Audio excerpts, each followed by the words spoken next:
Hello, I'm Allie, I'm Deb. and welcome to another episode of Connected Conversations. All right, welcome to Springing into Wellness. Deb and I are so excited to bring to you each week different wellness tips that we have come along the way and that we use every day with our clients, and they're getting incredible results. So we were thinking like, hey, how do we explain wellness in a way that is going to be well-rounded to give just that snapshot and an overview of how you can be supported the most. So we have a special treat for you today. We hope that this is helpful because I know it will be. We're going to talk all about what we would say the wellness wheel of life and how you can use this one simple tool in your days for your goal planning or just continuously check in so that you're creating amazing goals, you're prioritizing every area in your life, and just know the importance of how this overall approach is going to help with your health. So, Deb, we're going to dive into the wellness wheel. The wellness wheel. I love it. And I've only stumbled upon it, I guess, in this format recently. Like, obviously, we all know there's your physical health, your mental health, but really looking at all the areas of your life to make sure that you're balanced because, having a balanced life is incredibly important to your overall wellness. So I really love this wheel. I have one here, actually. Just going to show everybody. This is the wellness wheel. And it kind of goes through eight important areas of our life. So do you want to dive in? We'll just go through them. Yeah, So yeah, there's your spiritual wellness. So when we talk about that, it's like, do you have a sense of purpose in life? There's obviously your emotional wellness. So are you coping effectively with life and stress, or managing stress, I guess, if you will? Your intellectual wellness. So recognizing your abilities, and are you growing in that area too? Like, are you a continuous learner of life? Environmental wellness. And this is how really understanding how social, natural, and built environments affect your health and well-being. So the physical environment around you, your yeah. obviously your physical wellness, the body that you have, that you what's the word? Physical activity. I can't even talk today. Social wellness. This one vehicle of your life that you have been gifted. Like, how are you Yeah. taking care of it? Absolutely. Social wellness. So, obviously, that's how you communicate and relate to other people. Financial wellness. That's pretty much self explanatory. Are you financially sound? Do you manage your finances well? And then occupational wellness. So, do you have satisfaction in the job and the career that you're doing? So, I think that those are the eight key areas that people can look at. And then on the wheel of wellness, it's rated from 1 to 5. So 1 in the very center of the circle is if you're not happy or completely dissatisfied. And then 5 is obviously you're completely satisfied. So I love it. I think it's and then from there, I guess, when you do your wheel of wellness, so 5 being the outer, when you Mhm. shade it in for, I don't know what that says, spiritual, on your spiritual wellness, if you're very satisfied or not satisfied, but then you look at the whole picture and then find out any areas that may need improvement, maybe you would like to build on, or it's not judgment though. Do you know what I mean? Like, when you're looking at this, you're looking at it just from the container of where are you right now? Because we're always changing, we're always growing, we're always evolving. There's always different stressors that can come into our lives. So, based on those, you want to probably do this, I don't know, every few months or something, just to get that snapshot to see, oh, have I improved? Or maybe I don't know how to improve. Maybe I need to get a coach. Maybe I don't know anything about finances. Maybe I need to go talk to a banker. So I think it's such a good tool. Yeah, like and you're saying you need to know where you are because it's great when you have these dreams and it's like, okay, but where are you right now?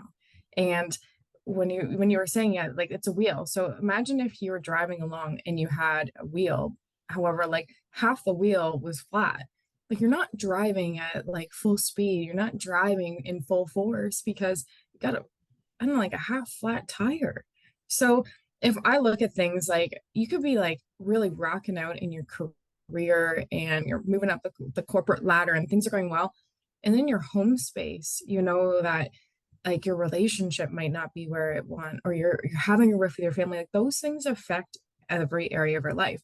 And I don't care when people say like, oh, you shouldn't take like your family life to work. Okay, that's bullshit. Like you're a human being. Of course it's going to feel a little bit heavy on your heart.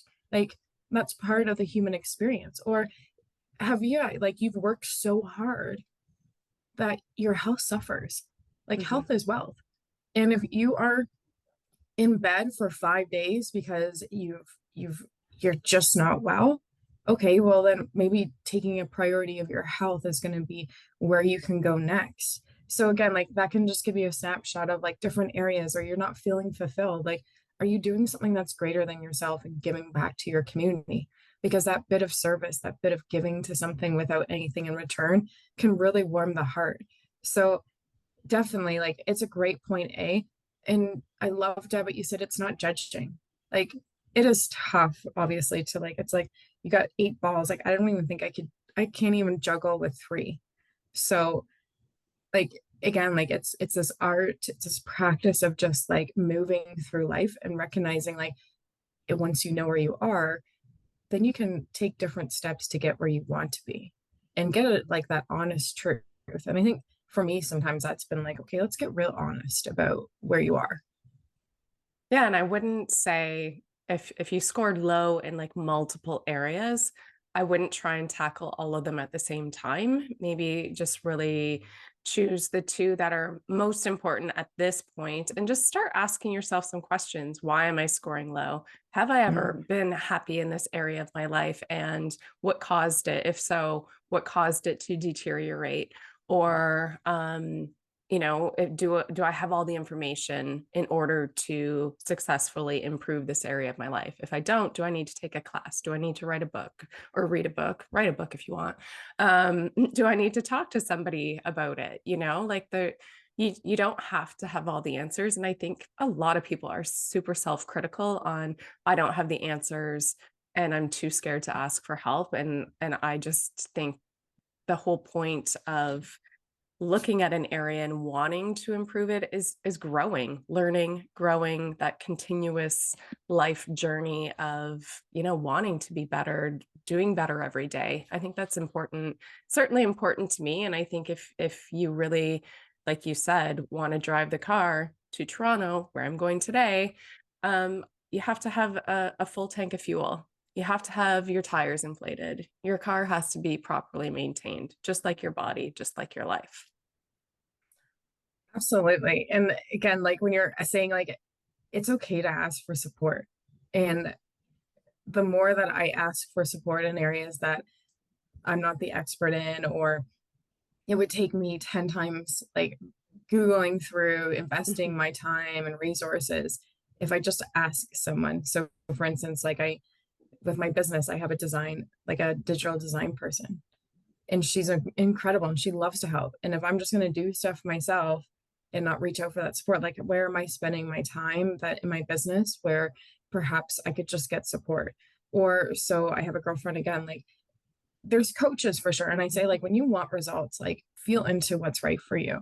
Like, obviously, Deb and I are coaches, we're advocates. Like, we each have our own coaches in different areas in our lives and have periodically. So that's why we're like, we've seen the results. We've seen the results of investing. Though there's also maybe like look in your network. Like, I have a girlfriend who could tell me every A to Z of what is great for nutrition and different vitamins and stuff. So instead of me, again, like, piling through all this Mhm. information, who do you have in your life? And when you start reaching out, like think about when you give your resources and you give your gifts to someone, like how great that feels. It's like, oh yeah, I can share this. Someone wants to do I the love same that. for you. So it's again like that, like keep that energy in flow. And that's again part of the human experience, like to collaborate. Like it takes a village idea. Like allow yourself to receive from areas or just open up the conversation, because if you're scoring yourself low, and again, don't be too critical. Um, just how can you just start with the little steps? Because it's often the hardest when we realize that something is like off kilter, and it's going to take that investment to move it forward. And I'd even encourage, if you're thinking like five, wow, well, what could be your next 10? And again, that's like, so you can continuously evolve. Your wellness is going to continue to improve, and the results of your life. It's like, if that area is a specialty, like, great, what would next 10 look like? I like that. I also think, like you said, reaching out for help, but I've always done it from the point of finding somebody in that area that is already successful. So, Mhm. like I said, if somebody's super successful or really good with money or really good with budgeting and you're always short on cash, talk to them. Like, you know, Mhm. a lot of those it's a conversation starter. And like you said, a lot of people are more than willing to give advice if you ask. I'm not one to just unilaterally give you advice if you don't ask me first. It's not my place. But you know what I mean? I think a lot of people are very shy or very timid on asking people for help or asking for advice. And I don't think that's the case at all. I think you're right. I think we are always better together when you're collaborating, when you are having connection people like with other people. I think that's so important. And I think there's so many community resources out there too, that maybe don't cost a lot. Like check around your neighborhood. If it's a spiritual area that you are really struggling with, you know, maybe go talk to a minister, maybe go to a yoga chapel and do a meditation or learn how to meditate. Like there's so many options out there, and it doesn't necessarily have to cost a lot of money.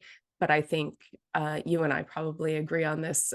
We've invested pretty heavily into ourselves and in our own growth and evolvement.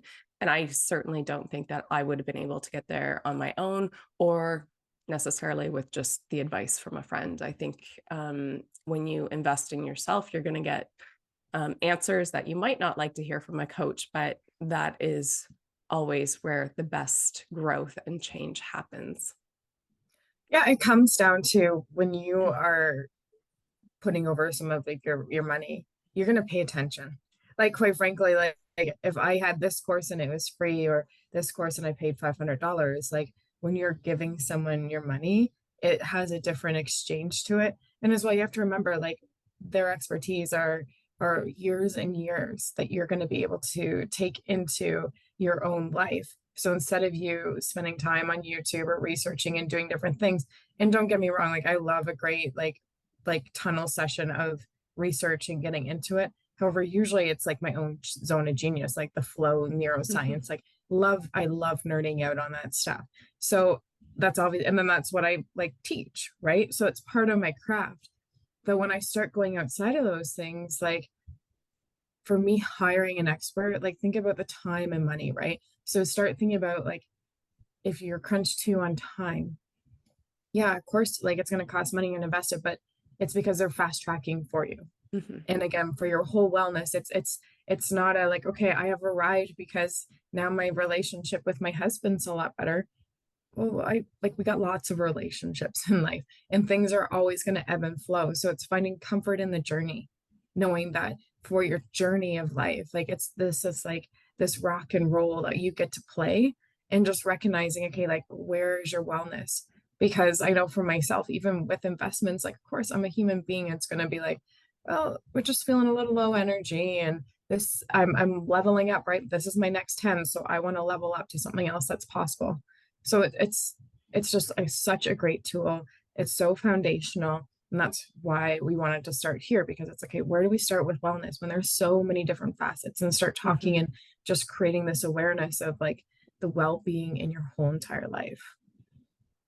We've also talked we've also talked a lot about like clutter. So in your physical space, in your physical environment, how much that really causes stress on somebody and you might not even notice it. So I challenged people, I think last week, to spring clean, declutter, just because it frees up, like you said, like there's emotional goop and stress when you are in a cluttered area. And I'm really feeling it now. I'm really, every time I go into my closet, trying to take something out and get rid of stuff that doesn't need to be there. And every time you do it, not only am I clearing my own emotional space to bring in some newness, whether it's new clothes, who knows? But Mm. it just makes you feel better.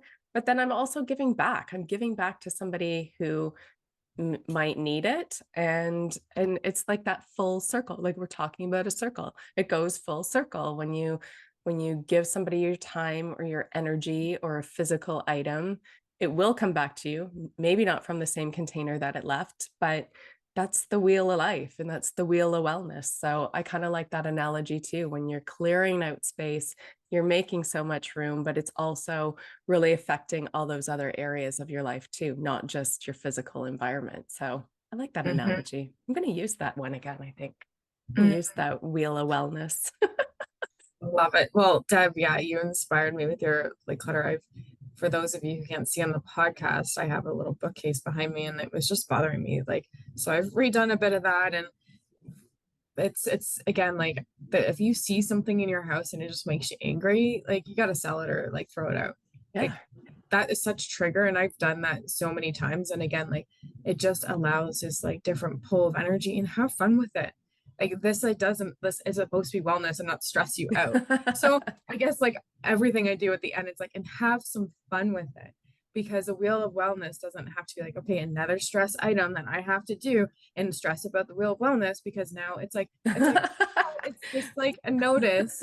So yeah, like if it is like recreation or hobby that you've neglected for the last 5 years because I get it, you're busy and life happened and COVID, pick up that hobby, have some fun, like go to an art store or like a music or whatever lights you up and have some fun with it because these goals and this wellness is not meant to stress you out. It's to create awareness and then additionally to have some fun with your life so that you get the extraordinary life that you really want and that you're dreaming of because it's possible. And I truly believe that. So last like thing for me, Deb, is I'd say like you gotta have some fun with it because the amount more I have fun with life and do things that I love, again, so many other things just attract to me. And that's been my biggest takeaway through personal growth is like I used to stress out about so many different things. And Hmm. don't get me wrong, I I can definitely relate. still do.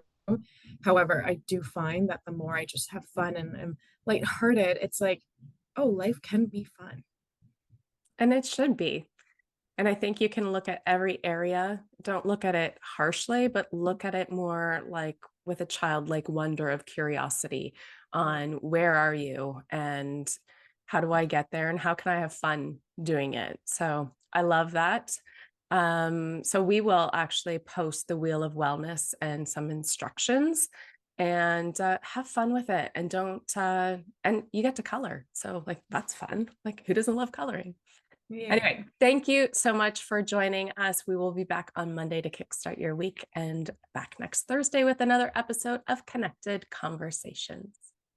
Thanks for listening. If you enjoyed the show, please share with your friends and rate and recommend on iTunes or Spotify or wherever you get your podcasts. There will be links to more great resources in the description.